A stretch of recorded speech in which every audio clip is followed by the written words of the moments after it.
ARO में किसका हुआ? वो हमारे सीनियर है, आप जानते होंगे। नहीं, एंटो पढ़ाते हैं यहाँ पे, कुलदीप सर। उनका यूट्यूब पे देखा था। एआरओ एआरओ एआरओ क्या होता है? अच्छा, मैं बता देता हूँ। तुम तैयारी कर रहे हो आरएएस की, इसके ऊपर होता है डबल एओ, इसके ऊपर होता है एओ। तो अब आप देखें, आरएएस के ऊपर वाली पोस्ट जो है वो है डबल एओ, असिस्टेंट एग्रीकल्चर ऑफिसर। इसके ऊपर की एक पोस्ट है, इसको बोलते हैं एग्रीकल्चर ऑफिसर। इसके इक्विवेलेंट एक पोस्ट है, क्योंकि ये तो है एडमिनिस्ट्रेशन की पोस्ट, इसके इक्विवेलेंट रिसर्च की पोस्ट है, जहां पे आप कुछ नई चीजें ट्राई करते हैं, अनुसंधान कार्य करते हैं, मतलब खोज करते हैं, उसको बोलते हैं एआरओ। जैसे ये एग्रीकल्चर ऑफिसर है, कृषि अधिकारी, वैसे ही एग्रीकल्चर रिसर्च ऑफिसर, कृषि अनुसंधान अधिकारी, एआरओ। एआरओ और एओ के बीच में, यहां पे इन दोनों के बीच में एक समकक्ष पोस्ट होती है डबल एआरओ। जो डबल एओ से तो बड़ी पोस्ट है, लेकिन एओ से और एआरओ से छोटी पोस्ट है, इसको बोलते हैं असिस्टेंट एग्रीकल्चर रिसर्च ऑफिसर। तो कल जो रिजल्ट आया है वो आया है एआरओ और डबल एआरओ का। अपने जो सर सेलेक्ट हुए वो है एआरओ में। एआरओ होता है सब्जेक्ट वाइज, यहाँ पे जनरल एग्रीकल्चर आती है, यहाँ पे जनरल एग्रीकल्चर आती है, लेकिन यहाँ पे पर्टिकुलर सब्जेक्ट आता है। जैसे एंटो में एग्जाम होगा तो एंटो आएगा, एग्रो है तो एग्रो आएगा, सोइल है तो सोइल का एग्जाम होगा। तो उस पर्टिकुलर एग्जाम में ही, पर्टिकुलर सब्जेक्ट में ही लगेंगे। तो सर एंटोमोलॉजी पढ़ाते थे, कीट विज्ञान, तो कीट विज्ञान में सिलेक्शन हुआ है। ये नॉलेज होनी चाहिए, क्योंकि आप यहां से यहां तक ही बढ़ पाएंगे। ये आपकी लास्ट स्टेज है। अब तो ये भी बंद हो गया। जब आप इस छोटी सी उम्र में आरएस बन जाते हैं, मतलब एग्रीकल्चर सुपरवाइजर बन जाते हैं, तो ये सुपरवाइजर बनने के बाद आपको लगभग बहुत प्रयास करने के बाद डबलएओ बनाया जाएगा। अभी बीच में एक और पोस्ट डाल दी आपके, वो आ गई है सीनियर एग्रीकल्चर सुपरवाइजर। अब ये जो सीनियर है वरिष्ठ, आप वो जूनियर लगोगे तब फिर हो जाओगे सीनियर। कुल मिला के आपके प्रमोशन को रोकने का तरीका है। अब प्रमोशन आप डबलएओ के तौर पे नहीं, senior agriculture supervisor, senior supervisor के तौर पे आपका रिटायरमेंट हो जाएगा। वरना पहले किस पोस्ट से होता आपका रिटायरमेंट? डबलएओ के पोस्ट से होता। ये आपको पता होना चाहिए। लेकिन जो बंदा डबलएओ बनता है, 100% पॉसिबिलिटी है कि वो जब रिटायर हो तब क्या बन जाए, वो एओ बन के रिटायर हो। तो ये बहुत अच्छा है कि प्रमोशन से आप बन सकते हैं। लेकिन जितने भी एग्जाम मैंने ये लिखे हैं, इन सबके डायरेक्ट एग्जाम भी होते हैं। इसके ऊपर वाली जो पोस्ट है, जोनल डायरेक्टर की या फिर आपके रीजनल डायरेक्टर की, उसका कोई एग्जाम, वो सिर्फ और सिर्फ प्रमोशन के बेसिस पर ही बनते। इसके ऊपर राजस्थान में और भी बहुत सारी पोस्ट है, ठीक है, लेकिन उसका कोई डायरेक्ट एग्जाम नहीं होता, वो प्रमोशन के। यही लोग जो है आगे जाके वो जनरल डायरेक्टर, रीजनल डायरेक्टर बनेंगे और अपना काम करेंगे। तो अधिकतम जो एग्जाम देके कोई बड़ी से बड़ी पोस्ट पाई जा सकती है एग्रीकल्चर में, वो दो पोस्ट है, एग्रीकल्चर ऑफिसर और एग्रीकल्चर रिसर्च ऑफिसर। ये सबसे बड़ी पोस्ट है अपने एग्रीकल्चर डिपार्टमेंट की, एग्जाम बेस्ड। तो ये एग्जाम कल क्लियर हुआ है। अच्छा, ये पोस्ट भी अपने यहाँ बहुत सारे टीचर पढ़ाते हैं जिनका क्लियर है। आप सोनू सर को जानते होंगे, वो डबलएओ है, और यदि प्रमोशन होगा तो वो एओ बन सकते हैं। ऐसे ही अपने यहाँ पे हरीश सर पढ़ाते हैं, वो भी आपके क्या है, डबलएओ है। हरीश सर प्लांट ब्रीडिंग तुम्हारा काम नहीं पड़ता उनसे, सोनू सर से शायद पढ़ता होगा, तो सोनू सर पढ़ाते हैं, डबलएओ है वो। तो ऐसे ही वो प्रमोशन होकर क्या बन जाएंगे, एओ बन जाएंगे। तो ये थोड़ा सा छोटा सा आपको नॉलेज होना चाहिए, क्योंकि अब आप आगे जाके इसी सिस्टम में प्रवेश करने वाले।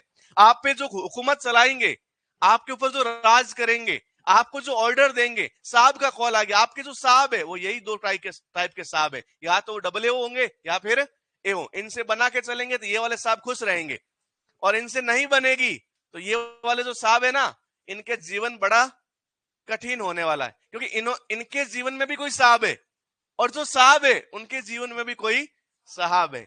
और किसके ऊपर साहब नहीं है, वो है नेता लोग, उनके ऊपर कोई साहब, फिर उनके ऊपर 5 साल से वापस हम साहब बन जाते हैं। कौन? हम सब बन जाते हैं। तो ये सिस्टम है। ओके, आ गया समझ में? कोई दिक्कत नहीं। अब आपसे कोई पूछेगा क्या बने हैं, तो बोलना कि एग्रीकल्चर में एग्जाम देकर सबसे बड़ी पोस्ट पे कोई लगे हैं तो वो हमारे सर लगे हैं, और एग्रीकल्चर में एग्जाम देकर सबसे छोटी पोस्ट पे कोई लगेंगे। ओके, तो कल हम पढ़े एग्रीकल्चर सुपरवाइजर के सोइल साइंस का सिलेबस शुरू किए। कुछ बातें हमने डिस्कस की थी, कुछ बातें मैंने कहा था इस नोट्स में आपको ऐड करनी है। अब मैं कुछ बातें ऐड करवाते फिर आगे चलते हैं अपन। सबसे पहले आप देखेंगे नोट्स में समझा लेता हूं, नोट्स के अंदर आप पूरा ध्यान से समझ लेना। पेज नंबर फर्स्ट से लगाकर पेज नंबर लास्ट तक अपन ऑलमोस्ट सारी चीजें पढ़ेंगे, कुछ चीजें छोड़ देंगे जो आपको भवानी सर ने ऑलरेडी पढ़ा रखी है। तो जो पढ़ा रखी है आप बता दीजिएगा सर, है तो हमने पढ़ लिया, तो हम उसको वापस पढ़ने की जरूरत नहीं करेंगे। अब पहले नंबर पे आप देखो, सबसे पहले पेज नंबर पे मृदा लिखा हुआ है सोइल, इसकी डेफिनेशन लिखी हुई है, आपको कल समझाई थी ना, एक बार ध्यान से पढ़ो इस डेफिनेशन को। नोट्स सबको मिल गए, और जो बच्चे हैं ये इनको भी अपलोड हो जाएंगे नोट्स जो भी आपके बहुत जल्दी, या शायद हो गए होंगे, मैं एक बार पूछ लूंगा मैनेजमेंट से। डेफिनेशन समझ में आ रही है पहली वाली? एक बार पढ़िए, सब पढ़िए डेफिनेशन, हाथ ऊपर करके आलस मरोड़ने की भी जरूरत नहीं है, पढ़ना ही है, ठीक है। फिर सेकंड नंबर पे मृदा विज्ञान की डेफिनेशन लिखी हुई है, ये समझ में आ रही है आपको? क्या लिखा हुआ है? मृदा के बारे में वैज्ञानिक ढंग से पढ़ना या अध्ययन करना क्या कहलाता है? मृदा विज्ञान। सोइल शब्द की उत्पत्ति कितने शब्द किस शब्द से हुई है? सोलम। अपलोड हो गए हैं सर, ओके बहुत बढ़िया, जहां से अपलोड हुए वहां से डाउनलोड करके या फिर जहां दिख रहे हैं वहां से पढ़ना शुरू कीजिए। सोइल शब्द की उत्पत्ति लैटिन भाषा के सोलम शब्द से, सोलम का अर्थ क्या होता है? फर्स्ट। मृदा विज्ञान की कितनी शाखाएं? पेडोलॉजी और पेडोलॉजी, इडेफोलॉजी दोनों किस भाषा के शब्द है? क्योंकि इनके पीछे क्या लगा हुआ है? लॉजी, और लॉजी वाले क्या होते हैं? ग्रीक भाषा के शब्द। अच्छा, पेडोलॉजी का मतलब होता है मृदा का निर्माण, वर्गीकरण और विस्तार का अध्ययन, और इडेपोलॉजी का पादप का किसके साथ? मृदा के साथ संबंध का अध्ययन। फिर मृदा विज्ञान से संबंधित वैज्ञानिक, मृदा विज्ञान का जनक कौन? आधुनिक मृदा विज्ञान का जनक कौन? भारतीय मृदा विज्ञान का जनक कौन? और जेडब्ल्यू लेदर के बीच में एक लाइन छोड़ रखी है, वहां पे आपको लिखना है।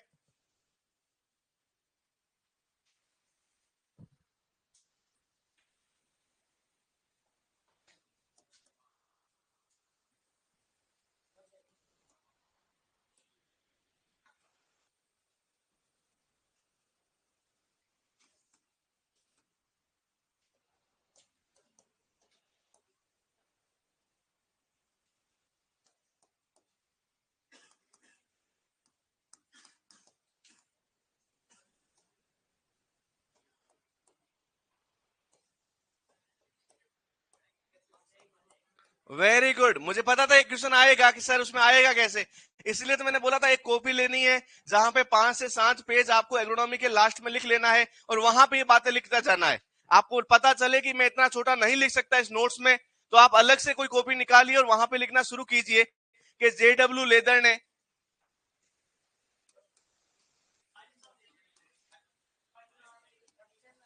क्या हुआ? मैं लिखवा ही तो रहा हूं। पूरे प्रॉपर नोट्स, इसके लिए आपको मैनेजमेंट से बात करनी पड़ेगी। मेरे हिसाब से ये सही तरीका है, आपका जल्दी सिलेबस हो जाएगा, और आपको फिर भी लिखने का है तो ये मैं डिसाइड। तो एक और काम कर सकते हैं आप, जितना पढ़ाया जाए वो जाके कॉपी में लिख लीजिए, घर पे जाके कॉपी में लिख लीजिए, ताकि आधी लाइन आप पढ़ने की जरूरत ही नहीं पड़ेगी, पूरी लाइन वहीं से पढ़ लीजिए, ये कर सकते हैं। और उसके अलावा मैं आपके साथ कुछ भी जबरदस्ती नहीं करना चाहता, आपको यदि लग रहा है तो आपको मैनेजमेंट से बात करनी पड़ेगी। Okay, done.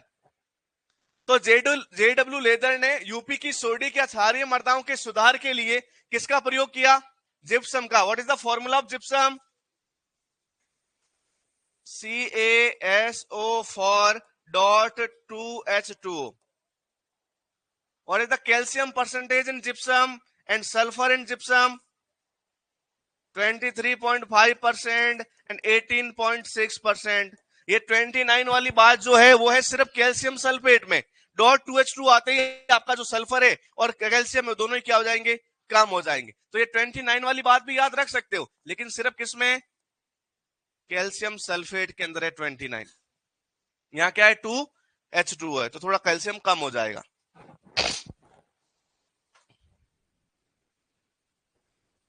जल्दी से क्या मतलब, समझ में तो आना चाहिए, इसका भी इलाज है। नहीं समझ में आया तो आप बोल सकते हैं, मुझे भी और मैनेजमेंट को भी। ये तो मतलब ऐसा हुआ कि आप चाहते हैं कि मैं जो समझा रहा हूं वो नहीं समझ में आएगा आपको, तो उसके लिए तो आपको सब्र करना पड़ेगा। सर इसमें जेट वाले नोट चल जाएंगे क्या? दौड़ेंगे। यदि जेट के नोट्स है तुम्हारे पास तो फिर कहीं की क्लास लेने की आवश्यकता नहीं है। सुपरवाइजर में यदि आपके पास नेट के लॉन्ग ईयर के नोट्स है जेट के, तो आपके लिए बहुत है, मोर देन सफिशिएंट है। अच्छे से पढ़िएगा उन नोट्स को।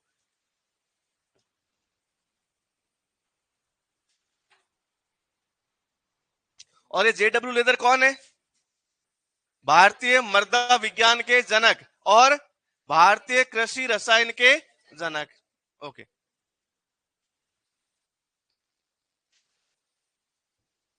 अच्छा, मुझे इससे भी कोई प्रॉब्लम नहीं है कि आप यहाँ बैठ के बनाइए, मैं सारी बातें लिखूंगा, लेकिन लिखने का टाइम इस एक बार लिख दिया उसके बाद में मिलेगा नहीं, तो आप साथ साथ में नोट्स लिख सकते हैं, तो उसमें भी मुझे कोई प्रॉब्लम नहीं है, क्योंकि मैं जितना पढ़ाऊंगा वो सारा यहाँ लिखूंगा।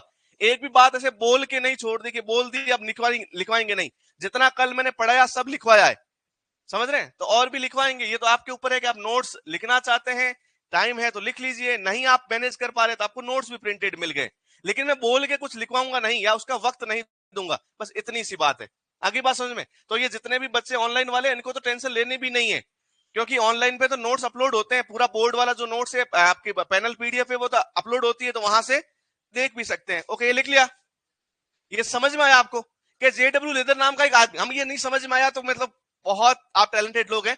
जेडब्ल्यू लेदर के नाम का एक साइंटिस्ट था, वो उत्तर प्रदेश घूमने गया तो उसको पता चला कि वहां की मिट्टियां क्षारीय प्रकृति की है, पीएच बहुत ज्यादा है, सोडिक है, सोडियम की मात्रा अधिक है, तो उन्होंने उनके सुधार के लिए क्या किया, कैल्शियम सल्फेट का प्रयोग किया, जिसको हम जिप्सम बोलते हैं। तो सर्वप्रथम जेडब्ल्यू लेदर ही नाम का एक वैज्ञानिक था जिन्होंने यूपी की सोडिक मृदाओं के सुधार में किसका प्रयोग किया, जिप्सम का। ये आपसे क्वेश्चन पूछा जाएगा कि यूपी की सोडिक मृदाओं के सुधार में सर्वप्रथम जिप्सम का प्रयोग किसने किया।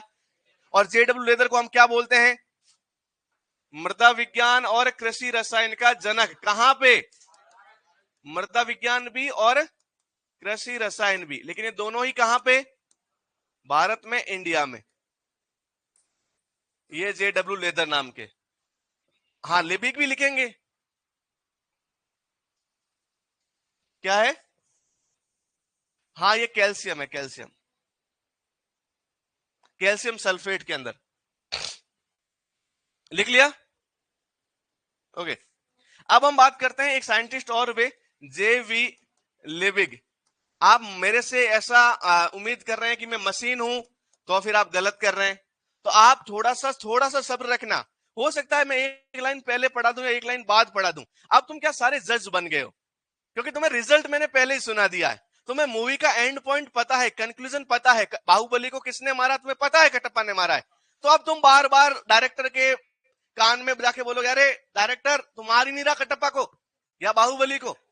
तो भैया पहले सब्र रखना, क्योंकि एक दो लाइन पीछे हो सकती है। आप चाहते हैं कि मैं मशीन बनूं, अरे किसी को क्यों चाहना है कि कोई इंसान है तो मशीन क्यों बनाना है, तो इसलिए अपन थोड़ा सब्र रखना। सर लिबिक नहीं लिखवाया, मैं लिखवाऊंगा, और भी कोई लिखवा सकते हैं, ये तो आपके एप्लीकेशन पे डिपेंड करेगा। ओके, जेवी लिबिक, जस्टस वॉन लिबिक, ये लिबिक नाम के एक साइंटिस्ट थे।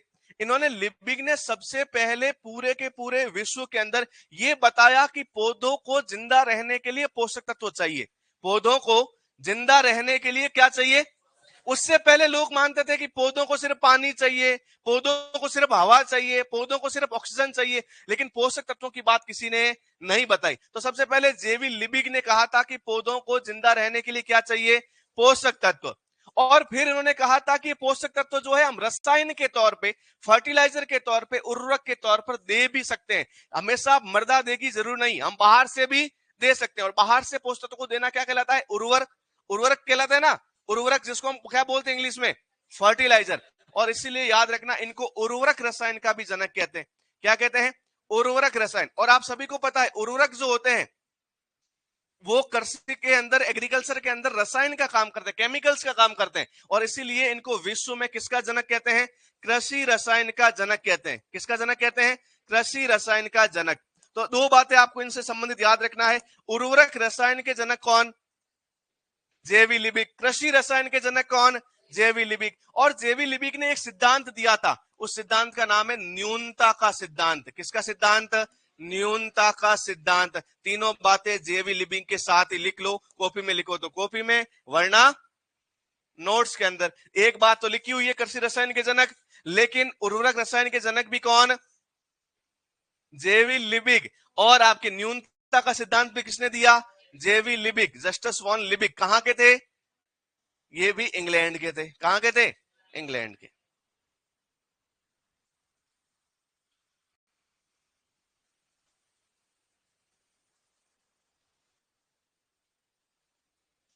तो पहले नंबर पे वीवी डोकोचे हो, मृदा विज्ञान के जनक, पेडोलॉजी के जनक, आधुनिक पेडोलॉजी के जनक।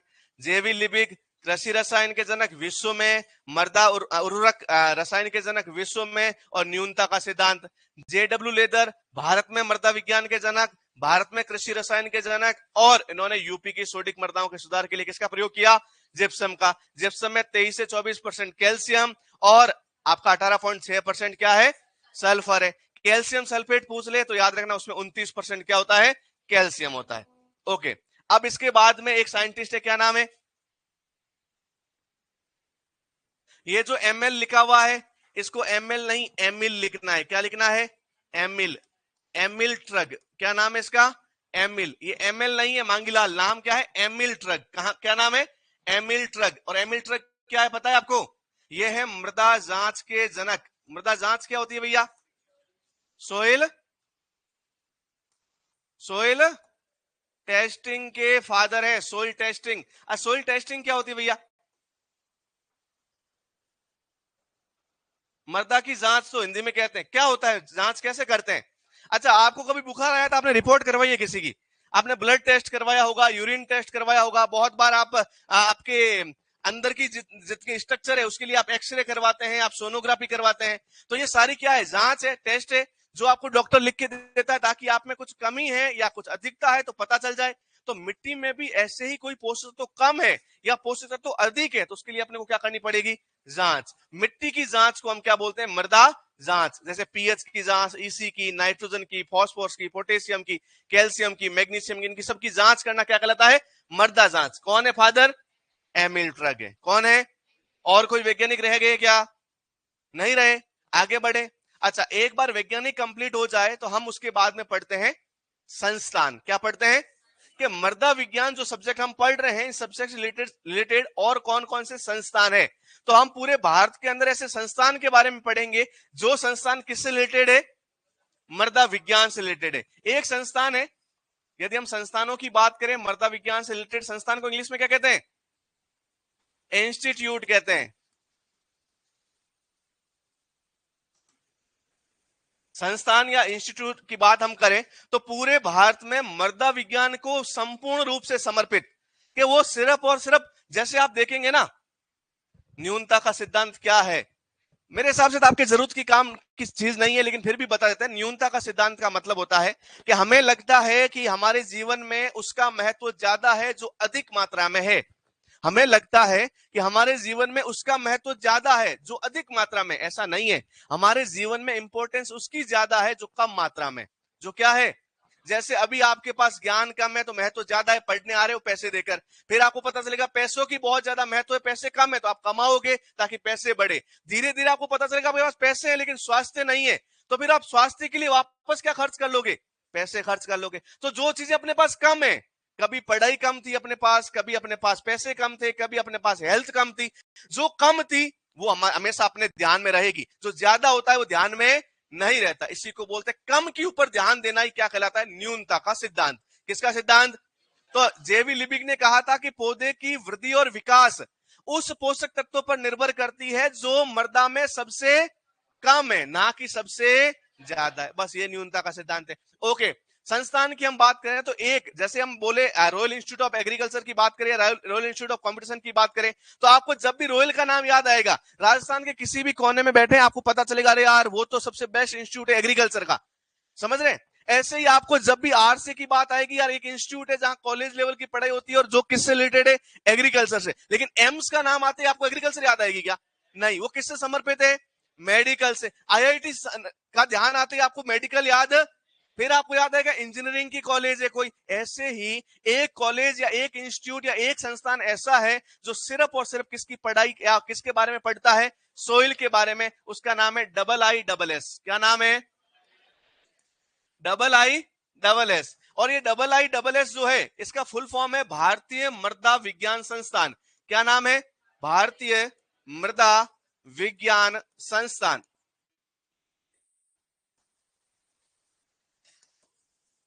क्या हुआ? क्या हुआ? क्या हो गया? अरे मैं लिख रहा हूं ना यार। तुम तुम कोई भी डाउट हो, मैं तो तुम यार एप्लीकेशन दे दो, बोलो सर नोट्स लिख पाएंगे सर। मैं तुम्हें बोल रहा हूं सब्र रखो, मैं करेक्ट करवाऊंगा, क्योंकि मैं नोट्स तुमसे भी ज्यादा पढ़ के आ रहा हूं, तो मैं करेक्ट करवाऊंगा। तुम्हें भरोसा दिलाता हूं कि मैं कृष्णेंद्र बाहुबली तुम सब तुम सबको नोट्स करेक्ट करवाऊंगा। ओके, अभी तक भी गलतियां थी ना, तुम्हें तो नहीं पता थी, लेकिन मैं करवा रहा हूं ना सही। मेरा क्या जा रहा है, मेरा तो खुद की 2 सिस्टर तैयारी कर रही है, 2 भाई तैयारी कर रहे हैं सुपरवाइजर के, मैं तो उनका कंपटीशन नहीं बढ़ा रहा हूं ना तुम्हें पढ़ा के, लेकिन फिर भी मैं क्या हूं, परोपकारी हूं। जैसे पेड़ अपने लिए फल नहीं लाते, नदियां अपने लिए जल नहीं बहाती, वैसे ही मैं भी अपनों के लिए नहीं पढ़ाता, मैं तुम सबके लिए पढ़ा रहा हूं। तो प्लीज सब्र रखो, मैं करवाऊंगा करेक्ट। IISS, IISS, आई का नाम है इंडियन, आई का नाम है institute, S for soil, S for science, तो इसका फुल फॉर्म है Indian institute of soil science, Indian institute of soil science. एक दो बच्चे यहां बैठे हैं जो मेरे फर्स्ट बैच के स्टूडेंट थे, उनको मैंने पढ़ाया, उनको पता भी नहीं चला और कोर्स हो गया, क्योंकि जब कम माइंड होते हैं ना तो माइंड लगते भी कम है। ये बेटा एक हो गया था ना अपना कोर्स कंप्लीट, एक दो बच्चे चले गए, उनको पता है। तो तुम ज्यादा लोग हो तो तुम्हारा दिमाग भी बहुत ज्यादा चल रहा है, तुम्हें भरोसा नहीं है अभी तक, तुम्हें लगता है इसने ना पैसे देके पीएचडी की है, तुम्हें लगता है कि इसने एमएससी ऐसे ही कर ली है। तुम टेंशन मत लो यार, मैं तुम्हारा बुरा नहीं चाहूंगा, तुम थोड़ा सब्र रखो। Indian institute of soil science, IISS। और ये जो है ये कहां पे है, मध्य प्रदेश की राजधानी है भोपाल, तो वहां पे है, याद रखना एमपी में है। कहां पे है, और एमपी कहां है, अरे भोपाल में नहीं है, ये तो तुम्हारा नॉलेज है कि एमपी कहां है कि भोपाल। ओके, तो भोपाल कहां है, और एमपी इंडिया में, भारत में। तो ये भारत का एक इंस्टीट्यूट है, नाम क्या है, भारतीय मृदा विज्ञान संस्थान। ओके, दूसरे नंबर पे संस्थान कौन सा दे रखा है, तो एक संस्थान है CSSRI, क्या नाम है, CSSRI। पहले मैं इंग्लिश में लिखा देता हूं ताकि पता चले कि सी का मतलब क्या है, एस का मतलब क्या है। C for central, C for, S for soil, S for salinity, S for, R for research, R for, और I for institute, I for, वापस बोलो, central, soil, salinity, research, institute. Central का पूरा नाम हिंदी में होता है केंद्रीय, क्या नाम होता है, सोइल को बोलते हैं मृदा, क्या बोलते हैं, सैलिनिटी को बोलते हैं लवणता, क्या बोलते हैं, रिसर्च को बोलते हैं अनुसंधान, क्या बोलते हैं, और आई मतलब इंस्टीट्यूट, मतलब क्या हो गया, संस्थान। तो वापस बोलो, केंद्रीय, मृदा लवणता, अनुसंधान, अनुसंधान। बेटा नींद आ जाएगी, हाँ आप सारा मतलब नींद अभी आ जाएगी, मैं इतना बुरा पढ़ा था मुझे पता है। केंद्रीय मृदा लवणता अनुसंधान संस्थान, और ये कहां पे पता है, ये है करनाल में। कहां पे है, करनाल कहां है, हरियाणा कहां है, भारत में। ओके, ये नहीं लिख रखा है तो लिख लीजिए, लिख लिया, लिख रखा है तो वापस 2 इंस्टीट्यूट याद कीजिए। पहला है भारतीय मृदा विज्ञान संस्थान, केंद्रीय मृदा लवणता अनुसंधान संस्थान। तीसरे नंबर पे क्या लिख रखा है, ओके, NBSSLUP। क्या हुआ, क्या हुआ,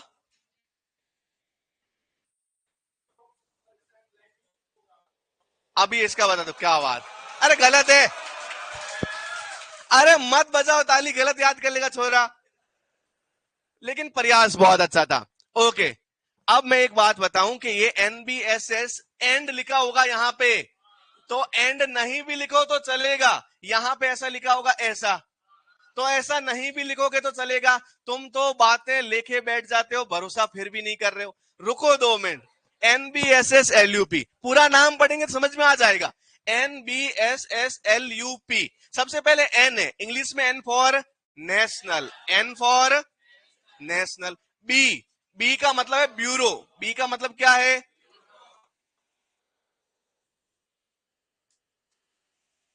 बी का मतलब है ब्यूरो, क्या मतलब है, ऑफ।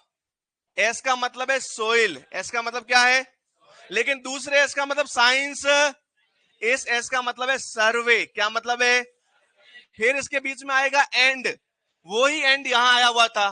फिर L for land, L for Y, U for use, U for, और P for planning, P for. तो अब इसका फुल फॉर्म हुआ national bureau of soil survey and land use planning. अब हिंदी में बात करें तो नेशनल को बोलते हैं राष्ट्रीय, राष्ट्रीय मृदा सर्वेक्षण, सर्वेक्षण, सर्वे को क्या बोलते हैं? सर्वेक्षण। एवं ये एंड आपका लैंड यूज प्लानिंग को बोलते हैं भूमि उपयोग नियोजन ब्यूरो, निदेशालय। और ये जो है ये आपका महाराष्ट्र के अंदर कहां पे है? और महाराष्ट्र की एक बहुत अच्छी जगह है नागपुर, कहां है?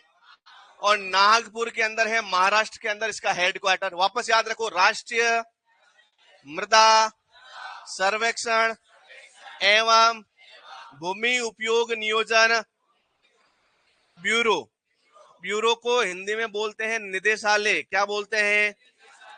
तो ये जो निदेशालय है कहां पे है? नागपुर, महाराष्ट्र में। अब एक कहानी में और सुनाता हूं। मैं इतना आलसी आदमी, मोटापा दिख रहा है मेरा? दिख रहा है? ओके। मैं इतना आलसी आदमी हूं, दो कारण मेरे बहुत बुरे हैं आलसी होने के और फिर मोटापा बढ़ने के। पहला है कि मैं खाता बहुत ज्यादा हूं। आज तक जितना घर पे बना मैंने सारा खाया। कभी हमारे झूठा छोड़ने की परंपरा है ही, घर वालों ने सिखाया था झूठा नहीं छोड़ना है, हम तो पीछे भी कुछ नहीं छोड़ते।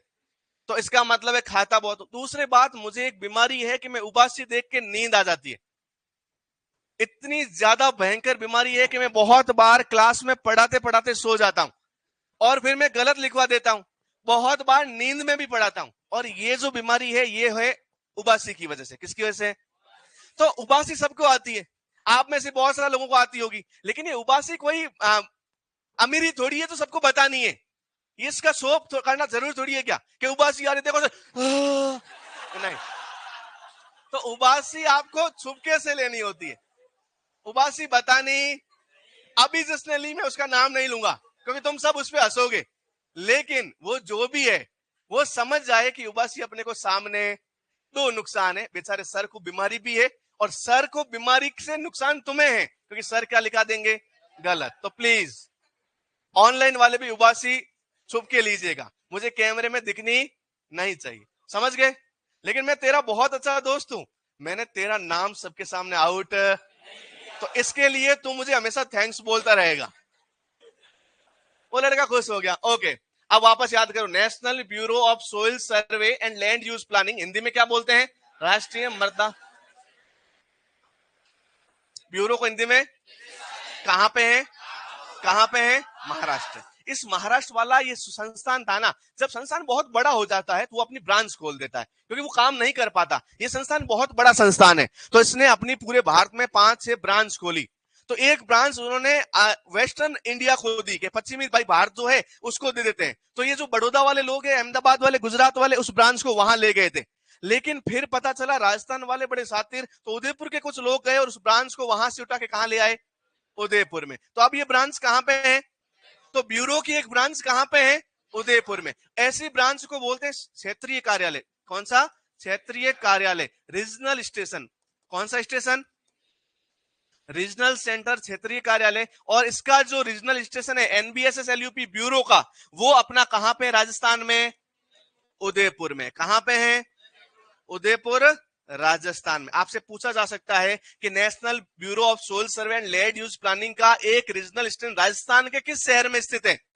उदयपुर में। आप जहां बैठे हैं वहां से बहुत नजदीक एमएलएसयू आपने देखा है, इसके अंदर ही एमप्यूटी का भी क्वार्टर बना हुआ है, वहीं एक कॉलेज है सीटीआई, और सीटीआई के अंदर ही इसका ब्यूरो का एक कार्यालय बना हुआ है जिसका नाम क्या है? National bureau of soil survey and land use planning regional centre Udaipur. तो ये कहां पे है? उदयपुर के अंदर। ये भी लिखा हुआ है। आगे बढ़े, नेक्स्ट इंस्टीट्यूट कौन सा है? बिल्कुल, IISWC, IISWC। अब इसका फुल फॉर्म इंग्लिश में पहले लिख लेते हैं ताकि तुम्हें सबका मतलब पता चल जाए। I for Indian, I for institute, I for of, S for soil and W for water and C for conservation. क्या है कंजर्वेशन का मतलब बचाना। किसको बचाना? सोइल और पानी को, मिट्टी और पानी को। ऐसा इंस्टीट्यूट है कहां पे? भारत में। तो याद रखना इसका हिंदी में क्या नाम है? भारतीय मृदा एवं जल संरक्षण संस्थान। अब आपको याद रखना, जहां जल ज्यादा होगा वहां मृदा का ह्रास भी ज्यादा होगा, जहां पानी ज्यादा बहेगा वहां मिट्टी भी ज्यादा बहेगी। नदियों के साथ मिट्टी बहती है, तो इसका मतलब नदियां जहां ज्यादा वहां पे अपने यहाँ पे जो मिट्टी है वो भी बहेगी। अच्छा, राजस्थान में एक प्रमुख नदी है जो सबसे बड़ी नदी भी है, और वो कहां पे है कौन सी? चंबल। और चंबल जो मुख्य एक शहर से निकलती है वो कौन सा है? कोटा। तो चंबल नदी द्वारा होने वाले मृदा के ह्रास या नुकसान को बचाने के लिए इसने अपना एक कार्यालय कहां खोल दिया? कोटा में। तो इसका एक कार्यालय कोटा में भी है, लेकिन इसका जो मेन कार्यालय है वो वहां पे जहां सबसे ज्यादा पानी से नुकसान हो सकता है। सबसे ज्यादा पानी से नुकसान कहां हो सकता है? जहां पानी भी ज्यादा और जगह ढलान वाली। और ऐसा है देहरादून में। कहां है? जहां नदियां बहुत ज्यादा निकलती है और जगह भी कैसी है? पहाड़ी है, ढलान वाली है। तो इसका मुख्य कार्यालय तो कहां है? मुख्य कार्यालय तो कहां है? देहरादून। और देहरादून कहां है? उत्तराखंड में, यूके में। यूके यूनाइटेड किंगडम नहीं है, उत्तराखंड है। अच्छा, इसका एक रीजनल स्टेशन कहां पे है? क्यों है वहां पे? किससे? मिट्टी के नुकसान को बचाने के लिए है। अरे भैया क्यों है यहां पे? क्योंकि चंबल के कारण। कौन सी नदी के कारण?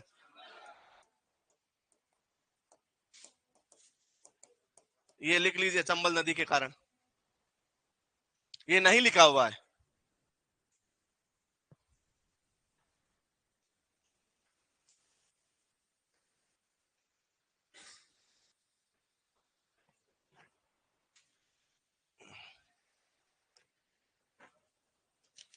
नोट्स वाले की राइटिंग अच्छी नहीं है।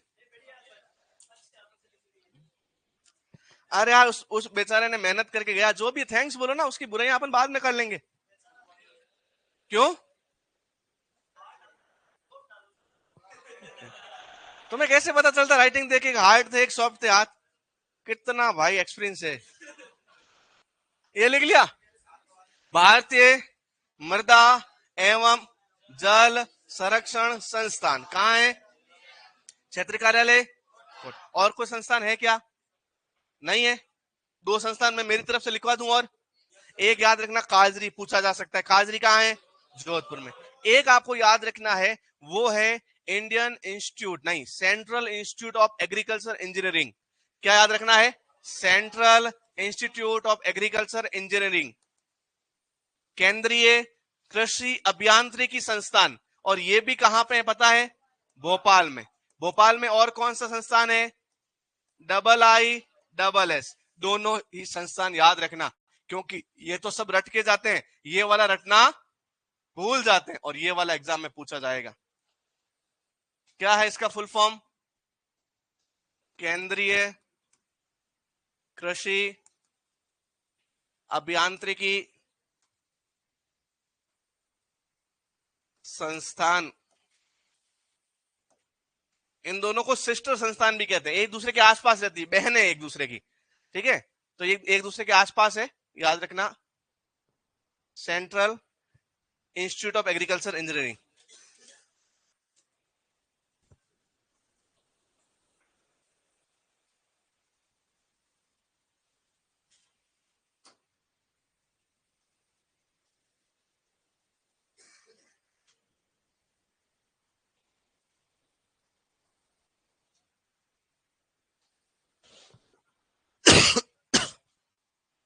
लिख लिया? आगे क्या है टॉपिक? मृदा के अवयव, जो कि मैंने कल आपको पढ़ा दिए। वापस देखते हैं। मृदा के चार घटक है। कितने घटक है? तो याद रखना, मृदा के टोटल चार घटक है। कितने घटक है? इन चार घटकों के नाम कुछ इस प्रकार है कि एक घटक है आपका जिसका नाम है खनिज पदार्थ। क्या नाम है? कौन सा पदार्थ? खनिज पदार्थ को इंग्लिश में बोलते हैं मिनरल मैटर। क्या बोलते हैं? अरे बोलते रहो रे भैया। मिनरल। दूसरे नंबर पे है कार्बनिक पदार्थ। क्या है?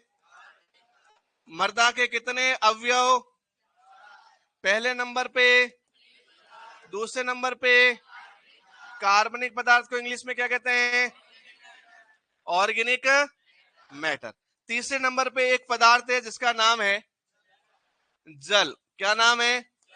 जल मिट्टी में, इसलिए इसका नाम रख दिया मृदा। और एक 4 नंबर पे है मिट्टी में वायु है, तो क्या कर दिया नाम? मृदा वायु। बताओ कितने घटक मिट्टी के? पहले नंबर पे, दूसरे नंबर पे, तीसरे नंबर पे और 4 नंबर पे। मैंने कहा था कि जो खनिज पदार्थ और कार्बनिक पदार्थ है, ये दोनों मिलकर मिट्टी का ठोस भाग बनाते हैं। कैसा भाग बनाते हैं? क्योंकि ये दोनों ही ठोस पदार्थ है। कैसे पदार्थ है? तो याद रखना, ठोस में कौन कौन आते हैं? खनिज और खनिज मतलब चट्टानों के टुकड़े, वो तो ठोस ही होंगे। कार्बनिक पदार्थ मतलब हम सबके अपशिष्टों के टुकड़े, वो भी कैसे होंगे? ठोस। तो ये दोनों कैसे पदार्थ है? तो मिट्टी के एक भाग तो है ठोस, और ठोस के बीच में जो जगह है उनको बोलते हैं रंध्र अवकाश। क्या बोलते हैं? क्या बोलते हैं? तो दूसरा है रंध्र अवकाश। तो याद रखना, मिट्टी में कुछ तो पदार्थ होते हैं ठोस और कुछ क्या होते हैं? रंध्र। यदि मिट्टी 100% है तो उसका लगभग 50% आपका क्या होता है? और 50% ही आपका क्या होता है? रंध्र। इस 50% में आपको याद रखना है कि कुल मिट्टी का लगभग 45% तो होता है खनिज, 5% होता है कार्बनिक, 25% होता है जल और 25% होता है 25 और 25, 45 और 5। कोई दिक्कत? वापस याद करो, मिट्टी के कुल कितने अवयव? पहला, दूसरा, तीसरा, 4 नंबर पे ठोस में कौन कौन आते हैं? कौन कौन से? खनिज और खनिज पदार्थ कहां से प्राप्त होते हैं? खनिज पदार्थ कहां से प्राप्त होते हैं? चट्टानों से। तो याद रखना, खनिज पदार्थ चट्टानों से प्राप्त होते हैं। कहां से प्राप्त होते हैं? कार्बनिक पदार्थ कहां से प्राप्त होते हैं? जीव जंतु और पेड़ पौधों से। याद रखना, जीव जंतु और पेड़ पौधों से। मृदा जल कहां से आता है? तो याद रखना, जल मंडल से। कहां से आता है? और मृदा वायु कहां से आती है? वायुमंडल से।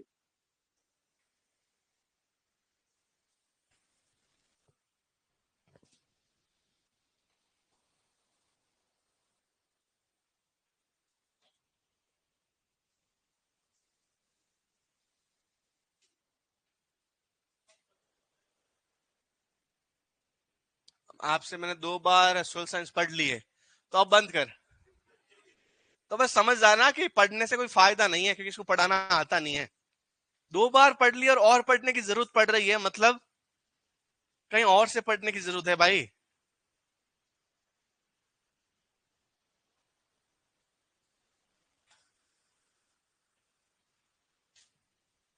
लिख लिया? वापस, मृदा के कितने अवयव? 4। पहला कौन सा? दूसरा, तीसरा और 4 कार्बनिक पदार्थ, खनिज पदार्थ क्या होते हैं? और मृदा जल और मृदा वायु। ओके, आगे बढ़े। लिख लिया सबने? सबने? हो गया टाइम? नो। आगे टॉपिक क्या है?